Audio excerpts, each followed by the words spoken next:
నమస్తే, welcome to Leo news. కూటమి ప్రభుత్వం అధికారంలోకి వచ్చాక కొత్త టెక్నాలజీతో ముందుకు పోవడమే కాకుండా గత ప్రభుత్వ హయాంలో వ్యవస్థల్లో జరిగిన తప్పొప్పులను కూడా సరిచేస్తూ ముందుకెళ్తున్న విషయం మనకి తెలిసిందే. అందులో భాగంగా ముఖ్యంగా గతంలో వాలంటీర్లను ఉపయోగించి పెన్షన్స్ వాళ్ళు లేకపోతే అందవు అన్నట్టు ప్రచారం చేశారు. మరి అదే వాలంటీర్లను పక్కన పెట్టి సచివాలయ ఉద్యోగులతోనే ఫస్ట్ నెల 1వ తారీఖునే చంద్రబాబు గారు పెన్షన్లు ఇప్పించడం అయితే జరిగింది.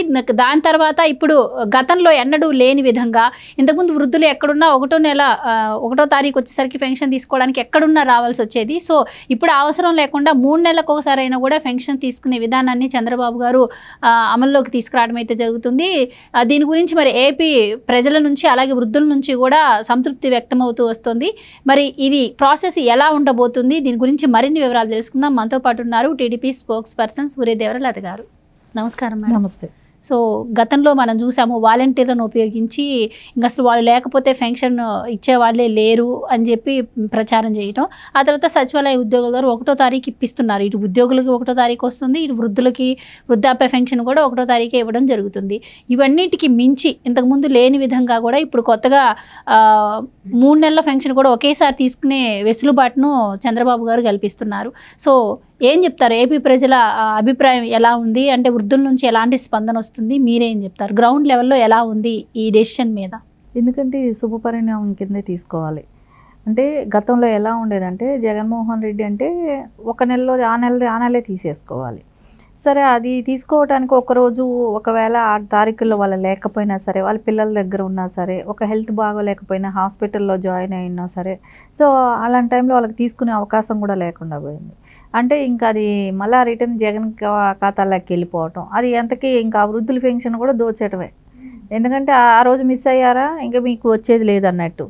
అంటే అందుకనే వాలంటీర్లను పెట్టాను, మీ ఇంటి వరకు తీసుకొస్తే మీరు లేరు అని చెప్పడానికి ఒక నెపం కూడా కదా. సో దాంతో ఏ మంత్ది ఆ మంత్ తీసుకోలేని వాళ్ళందరివి కూడా అలా పోవటం జరిగేది. కానీ ఇప్పుడు నారా చంద్రబాబు నాయుడు గారు వచ్చిన తర్వాత ఏమైందంటే ఇప్పుడు ఆయన ఆలోచించారు. అంటే వృద్ధులకి ఒక్కొక్కసారి వాళ్ళ పిల్లల దగ్గర హెల్త్ ప్రాబ్లం అయ్యి ఒకవేళ పిల్లలతో సర్వీస్ చేయించుకునే ఉంటాయి కొన్ని హెల్త్ ఏదైనా ఆపరేషన్స్ అయ్యో ఎక్కడైనా ఉంటే పిల్లల దగ్గరికి పక్క ఊరు వెళ్ళి ఉండటము, వేరే స్టేట్లో ఉండటం ఏదో ఒకటి జరుగుతూ ఉంటుంది. అలాంటి టైంలో పాపం వాళ్ళకి ఆ డబ్బులు అందకుండా పోవటం కానివ్వండి, సరే వాళ్ళు రాలేని పరిస్థితులు ఉంటాయి. అలాంటప్పుడు వాళ్ళకి ఎలా డబ్బులు అనేది ఉంటుంది కదా. ఏదైనా ఇప్పుడు అది ఇచ్చేది వాళ్ళు అంత మెడికల్ పరంగా ఏది మనం చేయలేకపోవచ్చు, కానీ మెడిసిన్స్ కొనుక్కోవచ్చు, ట్యాబ్లెట్స్ పనికి వస్తుంది, వాళ్ళ చేతిలో కొంచెం ఖర్చులకు ఉంటుంది అనే ఒక ఆలోచనతోనే కదా ఇప్పుడు 4,000 చేయటం కూడా. అలాంటప్పుడు వాళ్ళకి మళ్ళీ నెక్స్ట్ మంత్ వాళ్ళకి అందేటట్టు చేస్తే కొంచెం వృద్ధులకి ఒక ఆసరాగా ఉంటుంది. ఇది ఏదైతే పెట్టారో ఆసరా అనే పథకానికి ఆసరా అనేది మెయిన్ అనేది ఉండాలి కదా. సో మళ్ళీ వాళ్ళ దగ్గరే కాజేసేయాలనే ప్రభుత్వం ఉన్నప్పుడు అలాంటిది ఉంటే ప్రజలకి అంటే వృద్ధులకి ఏదో ఆసరా కింద చేసిన దాన్ని మళ్ళీ కాజేసేది జగన్మోహన్ రెడ్డి లాంటి ప్రభుత్వం ఉన్నప్పుడు బాధేస్తుంది.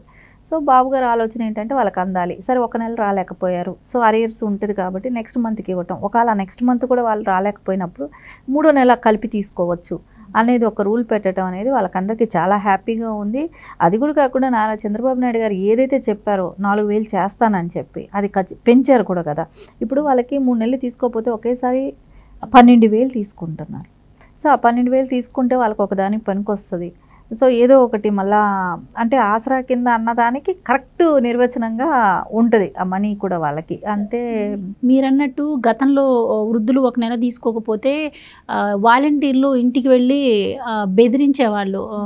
వీళ్ళు వెళ్ళి అడిగినా కూడా వాళ్ళు కేర్ చేయకపోవడం. ఎందుకంటే నేను స్వయంగా కొన్ని చూసిన సందర్భాలు కూడా ఉన్నాయి. బెదిరించేవాళ్ళు, మీరు రాకపోతే మీ పెన్షన్ అసలు పూర్తిగా కట్ అయిపోతుంది, మీరు 2 నెలలు తీసుకోకపోతే ఇంక మొత్తం మీకు పెన్షనే రాదు అని చెప్పి వాళ్ళని బెదిరించిన సందర్భాలు ఉన్నాయి. సో మీరు అన్నట్టు వాళ్ళు ఏ కూతురు దగ్గరకో కొడుకు దగ్గరకో వేరే ఊర్లు వెళ్ళున్నా కూడా 1వ తారీఖు ఎలా ఉన్నా సరే రావాల్సిన సందర్భాలు మనం చూసాము. సో ఆ మిగిలిపోయిన పెన్షన్ని ఆ వాలంటీర్లే తీసుకునే వాళ్ళని చెప్పి కూడా నేను చాలా సందర్భాలు వృద్ధుల నుంచి కూడా నేను విన్నా. అండ్ మీరు అన్నట్టు పెన్షన్ పెంచి ఇవ్వడం కూడా చాలా శుభ పరిణామం, మంచి విషయం. సో మీరేం చెప్తారు? అంటే ఇప్పుడు అలాంటివి కొంతమందిని అయితే బెదిరించి వాళ్ళకు వచ్చే డబ్బుల్లో వాలంటీర్లు తీసుకున్న వాళ్ళు కూడా ఉన్నారు. ఇంత కమిషన్ నాకు ఇవ్వాలి, లేదంటే నీ పేరు తీయించేస్తాను, సో నీకు ఏదో ఒకటి అంటే నువ్వు లేకపోయినావు అని చెప్పి నేను రాసేస్తాను అని చెప్తే వాళ్ళు 500 ఇవ్వటమో వాళ్ళకి వచ్చినప్పుడు వీళ్ళు ఫంక్షన్ వచ్చినప్పుడు వాళ్ళు కూడా కమిషన్ తీసుకోవటం, ఆ రకంగా కూడా కొంతమందిని విలేజెస్లో బెదిరించడం కూడా జరిగాయి. ఈ వాలంటరీ వ్యవస్థ వచ్చినది ఇచ్చి వాళ్ళ అంటే వీళ్ళు ఎంతసేపు జగన్కి కోసం మాకు మేము జగన్ మనుషులం, మేము ఏం చేసినా చెల్లుబాటు అవుతుంది అన్నట్టే ప్రవర్తించారు. సో వృద్ధులకి కూడా చాలా రకాల ఇబ్బందులు పెట్టారు. వాళ్ళు పేరు తీసేస్తామని బెదిరించడంతోనే వీళ్ళు భయపడిపోయి వీళ్ళకి వచ్చే పెన్షన్ డబ్బులు కూడా వాళ్ళకి ఇవ్వనప్పుడు మా పేరు తీసేస్తారేమో అని భయం ఆబ్వియస్లీ ఎవరికైనా ఉంటుంది కదా. ఎవరు ఫైట్ చేయగలుగుతారమ్మా? ఇప్పుడు అన్నీ ఆరోగ్యంగా ఉండి ఆ ఏజ్లో ఉండాలే ఫైట్ చేయడానికి కష్టపడేటప్పుడు వృద్ధులకి ఏదో ఆసరా కోసం పెట్టుకున్న దానిలో కూడా వీళ్ళు మళ్ళా గుంజేసుకుంటా ఉన్నారు. ఈ రోజున ఏంటంటే ఇప్పుడు ప్రభుత్వ అధికారులే వెళ్ళి, ఎవరైతే సచివాలయం సిబ్బందే కావచ్చు, వీళ్ళందరూ వెళ్ళి ఇంటింటికి వెళ్ళి ఈ రోజున చూడండి వీళ్ళు లేకపోతే అసలు ఇవ్వలేరు అని అన్నారు. వాలంటీర్లు లేకపోతే మనం ఎవరు పంచలేము అని అన్నారు. అలాంటిది వాలంటీర్లను పక్కన పెట్టినా కూడా సో సచివాలయం సిబ్బంది ఇప్పుడు ఇస్తున్నారు కదా. సో అందరికీ 99% ఒకే రోజులో కంప్లీట్ చేస్తున్నారు. వాలంటీర్లు ఆ రోజుల్లో అట్లా వాలంటీర్లను పెట్టినా కూడా అలా కంప్లీట్ చేయలేకపోయారు. అండ్ ఇంకోటి, ఇప్పుడు వాలంటీర్ల విషయానికి వస్తే ఇప్పుడు ఏ వృద్ధునికైనా ఏ వృద్ధురాలకైనా ఆ వాలంటీర్ మీద కంప్లైంట్ ఇవ్వాలి అంటే అది పార్టీ మనిషిగా ఉండేది కాబట్టి ఇప్పుడు ప్రభుత్వానికి సంబంధించిన మనిషికి వాళ్ళు కంప్లైంట్ ఇచ్చే ఛాన్స్ కూడా ఉండేది కదా. కానీ ఇప్పుడు సచివాలయ వ్యవస్థ పనిచేస్తుంది కాబట్టి వాళ్ళు కంప్లైంట్ ఇవ్వాలి. ఒకవేళ అక్కడ ఏమన్నా అవకతవకలు జరిగాయి, లేదు అంటే ఆ ఉద్యోగి తనకు అన్యాయం చేశాడు అనుకుంటే అట్లా కంప్లైంట్ ఇచ్చే ఛాన్స్ కూడా ఉంటుంది అని వినపడుతోంది. అది కూడా ఉండే అవకాశం ఉందా? అలాగే ఇంకొకటి, ఎవరైతే ఈ 2-3 నెలలు తీసుకొని వృద్ధులు ఉంటారో సో వాళ్ళు ఎలా అంటే సచివాలయ వాళ్ళ దగ్గరలోని గ్రామ సచివాలయానికి వెళ్ళి ఇలా నేను తీసుకోలేదు అని చెప్పి అలాంటి ప్రూఫ్స్ ఇచ్చి ఎలా అంటే వాళ్ళకి ఎలాంటి ఆస్కారం ఉంటుందంటే, ఎందుకంటే వాళ్ళ సంతకం అనేది కంపల్సరీ కదా, తీసుకునేటప్పుడు సంతకం అనేది పెట్టించుకుంటారు. సో సంతకం లేనప్పుడు ప్రూఫ్ అనేది ఉంటుంది ఆల్రెడీ. ఇంకొకటి వచ్చి వాళ్ళు సరిగా స్పందించకపోతేనో, వీళ్ళకి సరిగా అందించకపోతేనో వీళ్ళు కంప్లైంట్ ఇచ్చుకునే వెసులుబాటు కూడా ఉంటుంది కదా. అప్పుడు ఏంటంటే వాలంటరీ అంటే వాళ్ళు పక్కాగా వాళ్ళు వైసీపీ మనుషులు. సో వైసీపీ పార్టీ మనకు సంబంధించినట్టుగానే పనిచేశారు కాబట్టి వాళ్ళ మీద ఎవరైనా కంప్లైంట్ ఇవ్వడానికి కూడా భయపడ్డారు. వాళ్ళు ఏదైనా డబ్బులు అడిగితే అది వాళ్ళకి ఇచ్చేస్తే పోద్ది. సో నోరు మూసుకుంటారు. మనం మళ్ళీ వీళ్ళతో గొడవ పెట్టుకుంటా నెల వచ్చే డబ్బుల్లో 2000 ఇచ్చినా అంటే 1000 రూపాయలు ఒక్కోసారి, 500 ఒక్కోసారి, 200 ఇట్లా వాళ్ళకి కావాల్సినప్పుడు వాళ్ళు తీసుకుంటుంటారు. కాబట్టి వచ్చేదేదో వస్తుంది కదా, వీళ్ళని ఎందుకు మనం విరోధం చేసుకోవాలని భయపడి ఉన్న వాళ్ళు.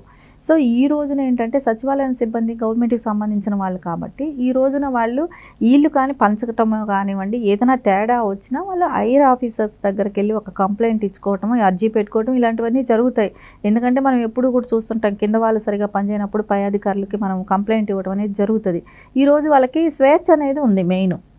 సో మేము ఎవరి దగ్గర బానిసలం కాదు, వృద్ధులుగా మేము ఏదో ఫంక్షన్ తీసుకుంటున్నంత మాత్రాన మేము బానిసలం కాదు, మాకున్న రైట్స్ మాకున్నాయి అనే విధంగా ఉంది. ఈరోజు నారా చంద్రబాబు నాయుడు గారు తీసుకున్న ఏదైతే ఈ డెసిషన్ ఉందో అందరికీ కూడా ఆమోదయోగంగానే ఉంది. సో వాళ్ళందరూ కూడా చాలా హ్యాపీగా ఫీల్ అవుతున్నారు. ఈ రోజున వాళ్ళు ఎక్కడికైనా వెళ్ళినా కూతుర్ల దగ్గరకో ఏ తీర్థయాత్ర ఒక గుడికి వెళ్ళారనుకోండి, సో కరెక్ట్గా ఆ తారీఖే వచ్చేయాలి, అదే రోజు వచ్చేసేయాలి అనే బాధ లేదు. సో అలా లేనప్పుడు వాళ్ళకి చాలా హ్యాపీగా ఉంటుంది కదా. వాళ్ళు ఏదో కొంచెం ఆరోగ్యం బాగున్నప్పుడు, ఓపిక ఉన్నప్పుడు వచ్చి నేను తీసుకుంటే నా డబ్బు నాకు ఉంటుంది, బ్యాంక్లో ఉన్నట్టే నేను ఎప్పుడంటే అప్పుడు వెళ్ళి తీసుకోవచ్చు అనే ఒక భరోసా అయితే వాళ్ళకు ఉంది కదా. సో అది అందరికీ ఆమోదయోగంగానే ఉంది. అందరూ హ్యాపీగా కూడా ఫీల్ అవుతున్నారు ఇప్పుడు. ఇది అంటే ఇంతకుముందు సచివాలయానికి వెళ్ళి 2-3 నెలలు లేట్ అయితే సచివాలయానికి వెళ్ళి సంతకం పెట్టి తీసుకోవాలి వాళ్ళని అడిగి అని చెప్పి మీరు చెప్పడం జరిగింది. కొంతమంది వృద్ధులు వెళ్ళలేని పరిస్థితిలో ఉంటే అలాంటి వాళ్ళకి వాళ్ళే వెళ్ళి డైరెక్ట్గా సంతకం పెట్టి తీసుకోవాలంటారు. వాళ్ళ తరపున ఎవరైనా వెళ్ళి సంతకం పెట్టినా తీసుకోవచ్చు అంటే ఆ ఛాన్స్ ఎలా ఉంటుందంటారు? ఆ వెసులుబాటు ఎలా ఉండే అవకాశం? మేబీ ఎలా ఉండొచ్చు అంటేనండి, ఒకటి వాళ్ళు వెళ్ళలేకపోవచ్చు. సరే ఒకవేళ ఊరు నుంచి వచ్చిన తర్వాత కూడా ఏదైనా హెల్త్ సిక్ అయ్యి ఇంట్లో బెడ్ రీడన్ కూడా అయి ఉండొచ్చు.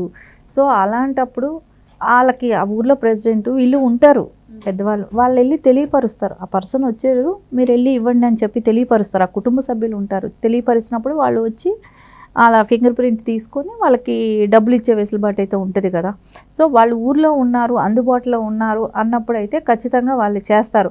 అదే అప్పుడు కూడా సచివాలయం సిబ్బంది చేయకపోతే అంటే వాంటెడ్లీ కొంతమంది చేయరు కూడా కాబట్టి అప్పుడు అదే ఎవరికైతే పెన్షన్ అందాల్సిన వ్యక్తి ఉన్నారో వాళ్ళు కంప్లైంట్ పెట్టుకోగలుగుతారు. సో నేను ఇదే ఊర్లో ఉన్నాను, ఇక్కడే ఉన్నాను, నాకు రాలేదు, సో నేను ఒక మంత్ నేను ఊర్లో లేను, తర్వాత నేను వచ్చాను అడిగాను ఇవ్వలేదన్నప్పుడు వాళ్ళ కంప్లైంట్ ఇచ్చుకునే అధికారం వాళ్ళకు ఉంటుంది కదా. సో అలా ఎవరో ఒకళ్ళు తెలియపరుస్తారు, వాళ్ళు వచ్చి మళ్ళీ ఇచ్చే అవకాశం ఉంటుంది. Right madam. పెన్షన్ ఒక్కసారి 1000 రూపాయలు పెంచడం ఒక ఎత్తు అయితే, ఈ 3 నెలలు ఒకేసారి కలిపివ్వడం ఇంకా సంతోషించదగ్గ విషయం. అండ్ ఇంకొకటి విలేజెస్లో కూడా చాలామంది నుంచి కూడా ఒక మంచి అభిప్రాయమే వ్యక్తం అవుతుంది దీనిపైన. ఇప్పటికే ఈ ప్రాసెస్తో చాలామంది ఇబ్బంది పడ్డ పరిస్థితి. ఇప్పుడు పద్ధతి ఎప్పుడైతే మారిందో ప్రజలు కూడా చాలా సంతృప్తి వ్యక్తం చేస్తున్నారు. సో చంద్రబాబు గారు కూడా ఇలాంటి మంచి మంచి డెసిషన్స్ తీసుకొని ప్రజలకు ఇంకా మంచి చేయాలని మనం కూడా మనస్ఫూర్తిగా కోరుకుందాం. Thank you so much. Please subscribe to Leo News for more videos.